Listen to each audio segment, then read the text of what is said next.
યુએસમાં હાલના દિવસોમાં રોજના 2000 જેટલા ઇલીગલ ઇમિગ્રન્ટ્સની ધરપકડ થઈ રહી હોવાના અહેવાલો વચ્ચે હવે કયા કયા રાજ્યોમાં આઈસ સૌથી વધુ એક્ટિવ થઈ છે તેને લગતા પણ કેટલાક રિપોર્ટ્સ આવી રહ્યા છે. અમેરિકન મીડિયાના જણાવ્યા અનુસાર કેલિફોર્નિયાના લોસ એન્જલસમાંથી મોટી સંખ્યામાં લોકોને પકડવામાં આવી રહ્યા છે. તેવી જ રીતે ટેક્સાસમાં પણ ઇમિગ્રેશન એન્ફોર્સમેન્ટ વધ્યું હોવાની માહિતી મળી છે, જ્યાં હ્યુસ્ટન નજીક એક મેક્સિકન ઇમિગ્રન્ટને થોડા દિવસો પહેલા જ શૂટ કરી દેવામાં આવ્યો હતો. હ્યુસ્ટન એરિયામાં પણ આઈસના એજન્ટ્સ દ્વારા કરવામાં આવેલી કાર્યવાહીના કેટલાક વિડીયો સોશિયલ મીડિયા પર ફરતા થયા છે. વોશિંગ્ટન સ્ટેટમાં પણ કંઈક આવી જ સ્થિતિ જોવા મળી રહી છે, જ્યાં સિએટલની આસપાસના વિસ્તારોમાંથી છેલ્લા કેટલાક દિવસોમાં ઇલીગલ ઇમિગ્રન્ટ્સની ધરપકડ કરવામાં આવી રહી છે. ફ્લોરિડામાં પણ આઈસના એજન્ટ્સ ફરતા દેખાતા ઇલીગલ ઇમિગ્રન્ટ્સમાં ડરનો માહોલ છે. ખાસ તો માયામીમાં ઇમિગ્રેશન એન્ફોર્સમેન્ટ વધ્યું હોવાના અહેવાલો વચ્ચે આઈસ દ્વારા રસ્તા પરથી જ ઇલીગલ ઇમિગ્રન્ટ્સની ધરપકડ કરાઈ હોય તેવા વિડીયો સામે આવ્યા છે. એવું નથી કે માત્ર ડેમોક્રેટિક કે પછી રિપબ્લિકન સ્ટેટ્સમાં જ આ પ્રકારની કાર્યવાહી થઈ રહી છે, કારણ કે ટેક્સાસ અને ફ્લોરિડા જેવા સ્ટેટ્સમાં રિપબ્લિકન સત્તા પર છે, જ્યારે વોશિંગ્ટન અને કેલિફોર્નિયામાં ડેમોક્રેટિક પાર્ટીની સરકાર હોવા છતાં પણ ત્યાં ઇમિગ્રેશન એન્ફોર્સમેન્ટ કરાઈ રહ્યું છે.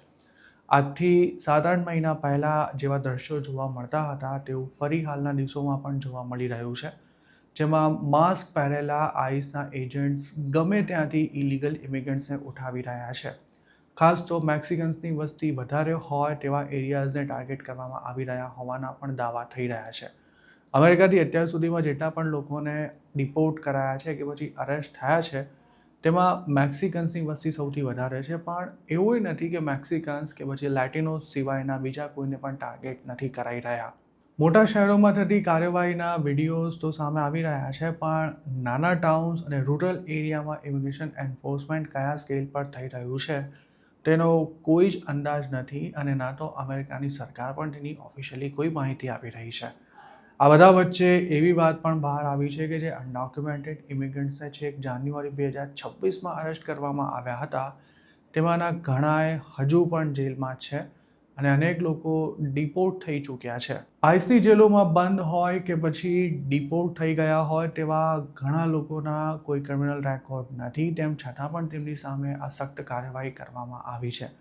જેટલા ઇમિગ્રન્ટ્સ છેલ્લા 6 મહિનામાં ડિપોર્ટ થયા છે, તેમાં આઈસની ઓફિસમાં હાજરી પુરાવા માટે ગયા હોય તેવા લોકોની સંખ્યા પણ સારી એવી છે, જેના કારણે ઘણા એલિયન્સે હવે આઈસ સમક્ષ હાજર થવાનું જ બંધ કરી દીધું છે, પણ આવા લોકોનો બંને બાજુથી મરો થવાનો છે.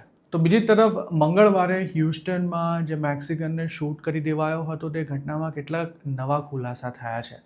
DHSના પ્રવક્તાએ આ અંગે એવું જણાવ્યું છે કે જેને ગોળી મારવામાં આવી હતી તે ખરેખર તો ટાર્ગેટ હતો જ નહીં. એજન્ટ્સ તેને નહીં પણ બીજા 2 લોકોને શોધી રહ્યા હતા. તેમને શંકા હતી કે તેમાંનો એક શખ્સ મૃતક મેક્સિકનની વ્હાઇટ વેનમાં સવાર હતો.